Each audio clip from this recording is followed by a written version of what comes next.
Kamusta kayong lahat? Welcome back to my YouTube channel. Sa video na ito, pag-uusapan naman natin ang mga pangkaraniwang dahilan kung bakit bumibilis ang tibok ng puso. So, kung ready na kayo, tara, samahan niyo ako.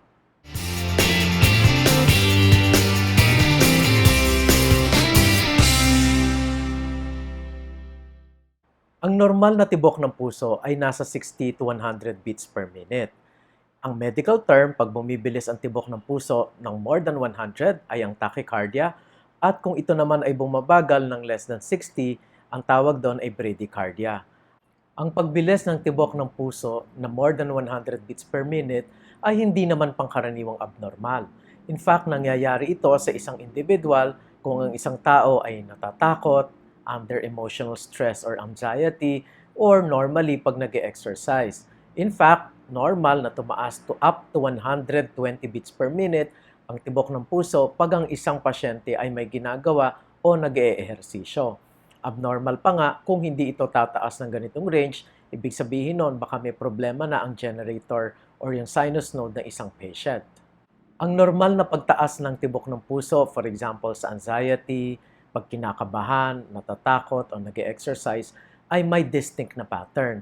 Ito ay unti-unting tumataas mula sa normal na heartbeat at unti-unti din itong bumabagal kung babalik na siya sa normal.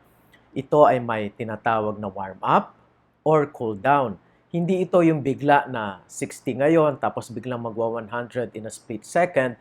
Pangkaraniwan ito ay again, unti-unting tumataas at unti-unti din bumabagal pag natapos na ang inciting trigger tulad ng nawala na yung anxiety, nabawasan na yung stress, or nag-stop na for exercise. So kung ganitong pattern ang inyong tachycardia or pagbilis ng tibok ng puso at associated na may triggering factor, then you need not worry. Mayroong mga pagbilis ng tibok ng puso na ito ay bigla. Ibig sabihin, in a split second, pwede itong tumaas ng sobrang taas at kung ito ay magta-terminate spontaneously or kusa itong titigil, ito ay titigil din ng biglaan. So meron siyang sudden onset and sudden offset. Ang ganitong characteristic na pattern ay usual pattern ng mga tachycardia na tinatawag na supraventricular tachycardia. Sila ay bigla ang dumadating at bigla ang ding nawawala kung sila ay mag-spontaneous termination. Ang ganong pattern ng tachycardia na may sudden onset and sudden offset are not normal and they need to be seen by a doctor. So ano ang mga simptomas na pwedeng maramdaman ng isang pasyente na may labis na pagbilis ng tibok ng puso? Ang puso again ay may normal na 60 to 100 beats per minute. Anything na mas mababa sa 50 or anything na mas mataas sa 120 ay magkakaroon na usually ng symptoms ang patient. Ang usual na mga symptoms, unang-una at pinakapangkaraniwan o common ay ang palpitation. Ang palpitation ay ang sensation of own heartbeat.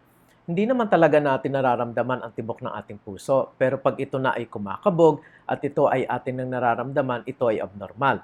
Ang palpitation ay usually sanhi ng pagbilis or pagbagal ng tibok o kaya mula sa regular nagiging irregular or minsan, normally din naman pag nag-exert ng effort, pag lumalakas ang pumping ability ng heart, nagkakaroon tayo ng palpitation. At may iba't ibang klase ng palpitation. Usually, pag tachycardia, ang description ng palpitation ay matulin, pwedeng regular at irregular.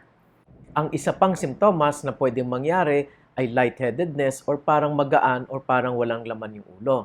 Pwede rin magkaroon ng mga episodes na parang sobrang hilo at ito ay hindi pangkaraniwang hilo sapagkat ito ay gawa ng mabagal or sobrang matulin na tibok ng puso. May mga patients din na nagkakaroon sila ng madali silang mapagod, pag nagkakaroon sila ng sumpong ng tachycardia, pwede rin magkaroon ng blurring of vision or parang magdidilim yung paningin, at rarely, ang mga pasyente na sobrang matulin ang tibok ng puso ay pwede silang mawala ng malay o mahimatay. So, ang abnormal na tibok ng puso, whether sobrang bagal or sobrang tulin, ay pwede rin maging dahilan ng pagkawala ng malay ng isang individual. Kanina, nabanggit ko tungkol doon sa normal na pagtulin ng heartbeat, yung may warm up saka cool down. Ito ay usually caused by sinus tachycardia. Pag kayo ay nabasahan, for example, ng sinus tachycardia sa ECG, ibig sabihin nun na ang heartbeat ninyo ay more than 100 beats per minute pero ito pa rin ay nanggagaling sa normal na generator ng puso, na yon ay ang sinus node. By the way, para sa mga healthcare professionals, mayroon akong mga videos na instructional ng mga ECGs. Nandoon yung normal ECG, common abnormalities, and even arrhythmias or abnormal heartbeat. Para na rin kayo nag-take ng online course sa ECG. And to supplement that further, meron din akong mga videos na nagbabasa ako ng ECG na pwede nyo akong sabayan na parang workshop na rin. Going back sa tachycardia, ang mga possible causes ng sinus tachycardia ay una, anxiety or stress, exercise, physical exertion. Pwede rin itong cause, for example, ng abnormality tulad ng fever or paglalagnat. Bawat degree sa Celsius ng pagtaas ng temperature, pwede magkaroon ng pagtaas ng heartbeat ng 5 to 10 beats per minute. Pwede rin ito na sanhi ng mga ibang sakit, for example, tulad ng hyperthyroidism. Yung mga pasyente na overactive ang kanilang thyroid gland, whether accompanied by goiter or not, yan ay usual cause ng sinus tachycardia. Pwede rin kung may mga ibang sakit tulad ng anemia o pamumutla dahil kulang ang kanilang pula ng kanilang dugo. Yung mga patient na may hypertension, either sobrang baba or sobrang taas ng blood pressure, pwede rin mag-cause ng sinus tachycardia.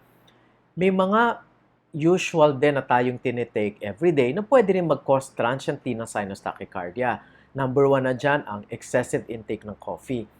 Ang coffee naman ay hindi permanent cause ng tachycardia. Doon sa isa kong video, present ko doon yung resulta ng isang research na ang kape ay hindi nakakapagpataas ng tsansa na magkaroon ng abnormal heartbeat. Pero pwede ito mag-cause ng sinus tachycardia transiently. So, again, ang aking bilin, do not take coffee excessively. Moderation lang of 3 to 4 cups per day. And better to take decaf if you are sensitive to caffeine. Pwede din ang sobrang pag-inom ng alak. So may video din ako kung paano may iwasan ang mga risk at mga adverse effect ng alak sa katawan. Just make sure to watch it.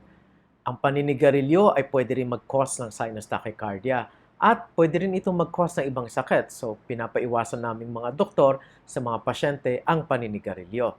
And of course, the use of illicit drug use, like for example yung methamphetamine or shabu, can cause sinus tachycardia. At hindi lang yon. Pag matagal itong ginagamit, pwede itong mag-cause ng dilated cardiomyopathy or heart failure in patients. Isa pang sanhi ng mabilis na tibok ng puso ay ang paggamit ng mga gamot tulad ng mga gamot sa asthma, tulad ng terbutaline, salbutamol. Mas maganda yung inhaled forms kasi mas konti ang epekto nito sa tibok ng puso kaysa dun sa liquid or tablet. Kasi dun sa liquid or tablet, ito din ay pumupunta sa katawan at pwede itong mag-cause ng abnormal heartbeat or abnormal tachycardia. Ano ang mga ibang sanhi ng tachycardia na abnormal?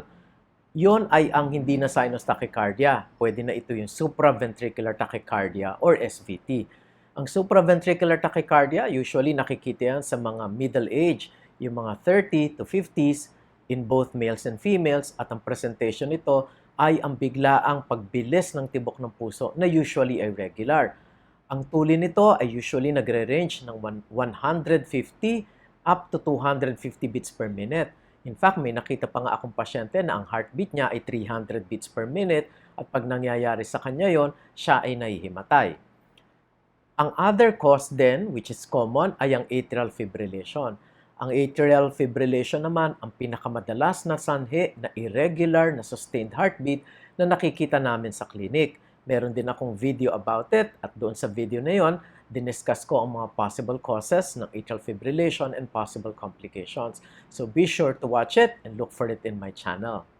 When do we need to see a doctor pag meron tayong incessant or palaging tachycardia?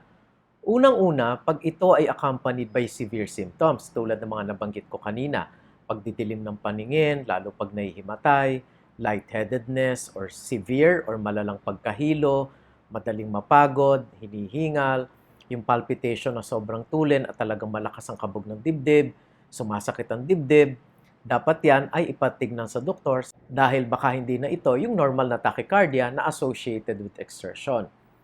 Pag meron ding sakit sa puso tulad ng hypertension, ischemic heart disease, or heart failure, yung palaging tachycardia ay nakakasama sa kanila at pwede itong magbadya or maging premonition ng mas severe na tachycardia, kailangan din silang magpatingin sa mga doktor.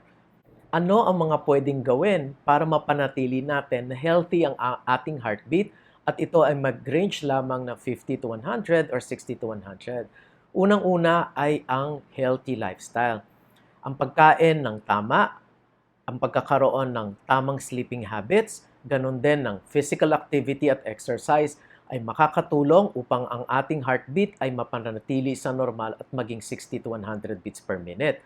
In fact, yung mga tao na weekend athletes or usually hindi sila physically active dahil sila ay nagtatrabaho from Monday to Friday tapos bigla sila mag-exert ng effort tuwing weekend, magba-basketball or magma-marathon na walang warm-up, normally biglang tumutuli ng heartbeat nila because of physical deconditioning. So, importante kung mag-engage kayo sa ganitong mga activities that do it regularly, 3 times a week, 20 to 30 minutes of physical activity, at ganun din, have warm up and cool down para mapanatili natin ang heartbeat natin ay tama din ang response sa rest at sa exercise. Iwasan din ang paninigarilyo, pag-inom ng labis na kape, at kung maaari din ay ang pag-inom ng alak sapagkat sila ay mga causes din ng tachycardia or pagbilis ng tibok ng puso. Sana ay mayroon kayong natutunan sa video na ito. Mayroon pa akong mga ibang video sa channel na ito tungkol sa heartbeat and its abnormalities. So please watch them, like and share the video, and please consider subscribing to this channel. See you next time!